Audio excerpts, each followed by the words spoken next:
Simsiz aloqa tizimlarida axborot resurslarini himoyalash. Reja. Birinchi, simsiz aloqa tizimlarining xavfsizlik asoslari. Ikkinchi, axborot resurslarini himoyalash usullari. Uchinchi, zamonaviy xavf-xatarlar va himoya strategiyalari. Kirish. Simsiz aloqa tizimlarida axborot resurslarini himoyalash zamonaviy kommunikatsiya xavfsizligi uchun muhim ahamiyatga ega. Chunki bu tizimlar o'zining ochiq va tarqalgan tabiati sababli turli xatarlar va hujumlarga uchrashi mumkin. Shu bois ma'lumotlarni maxfiyligini ta'minlash, zararli aralashuvlardan himoya qilish va tizimlarning ishonchliligini saqlash uchun murakkab xavfsizlik choralarini joriy etish zarur. Ushbu kirish qismida simsiz aloqa muhitining o'ziga xos xatar va ehtiyojlari, shuningdek axborotni samarali himoya qilish yo'llari haqida umumiy tushunchalar beriladi. Simsiz aloqa tizimlari xavfsizligining tushunchasi. Simsiz aloqa tizimlari xavfsizligi nima?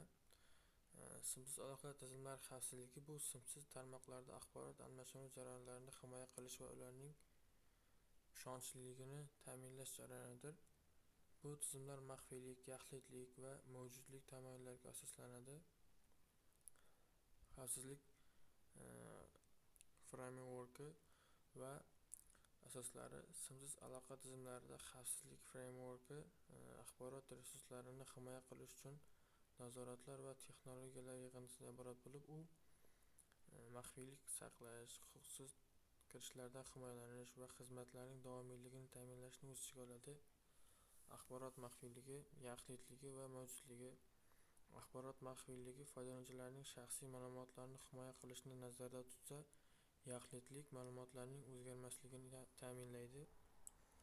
Mavjudlik esa tarmoq xizmatlarining uzluksiz ishlashini kafolatlaydi. Xavfsizlikning asosiy komponentlari va tushunchalari. Xavfsizlikka xos bo'lgan asosiy komponentlar qatoriga autentifikatsiya, avtorizatsiya, shifrlash, kirishni boshqarish va monitoring kiradi. Ular simsiz aloqa tizimlarida axborotning ishonchliligini va xavfsizlikni ta'minlaydi. Simsiz aloqa xavfsizlik tahdidlari turlari. Kiberhujumlar, tashqaridan hujumchilar tomonidan tizimga zarar yetkazish yoki ma'lumotlarni o'g'irlash amallari tizim ishdan chiqishiga olib keladi.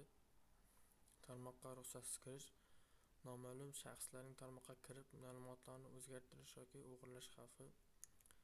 Ma'lumotlarning buzilishi, uzatilayotgan yoki saqlanayotgan ma'lumotlarning noto'g'ri o'zgartirilishi yoki yo'q qilinishi tizim ishonchliligini pasaytiradi. Elektron o'g'irlik, shaxsiy va korporativ ma'lumotlarning noqonuniy ravishda o'g'irlanishi foydalanuvchilarning shaxsiy xavfsizligiga tahdid soladi.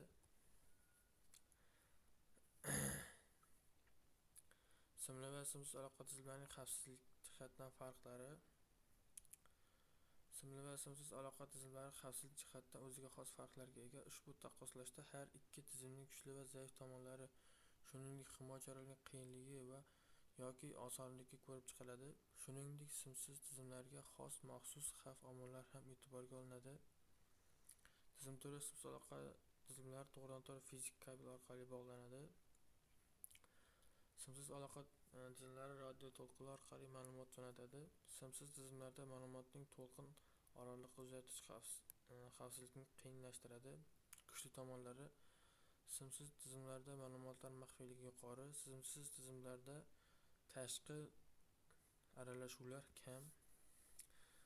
Simli tizimlarda barqaror va sekinroq buziladi. Simsiz tizimlar tezkor ma'lumot uzatishga mos.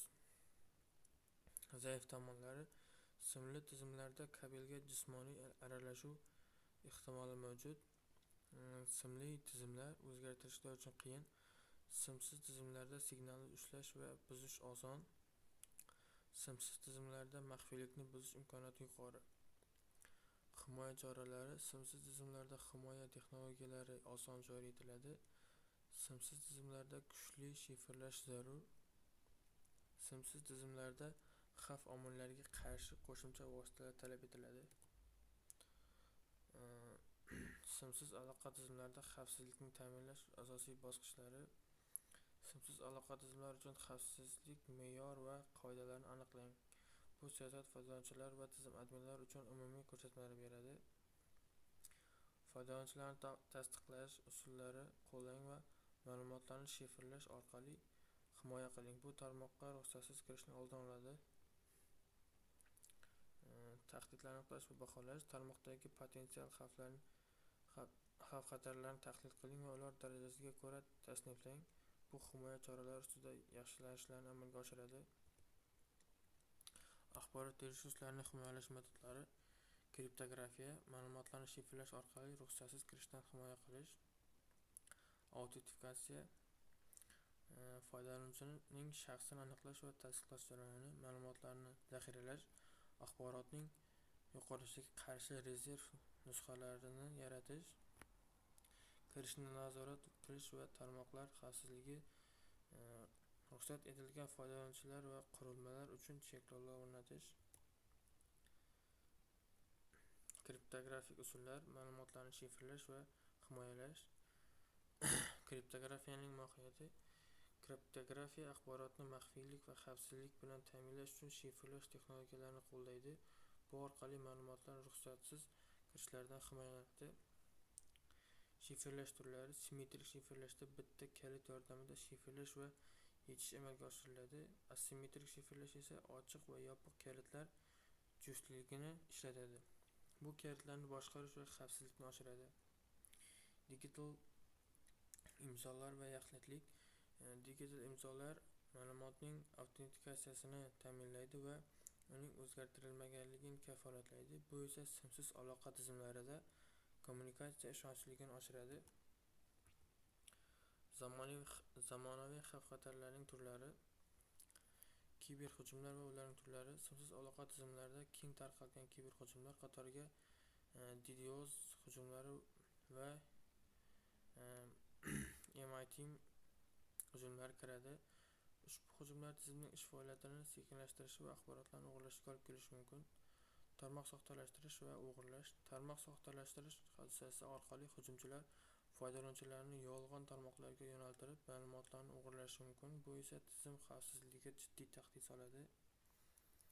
Axborot oqimini buzish va shifrlanmaslik. Axborot oqimini buzish tarmoqdagi ma'lumotlarning noto'g'ri tarqalishiga olib keladi. Fayllar va ma'lumotlarning shifrlanmasligi esa ma'lumotlarning noqonuniy qo'lda o'zlashtirilish xavfini oshiradi.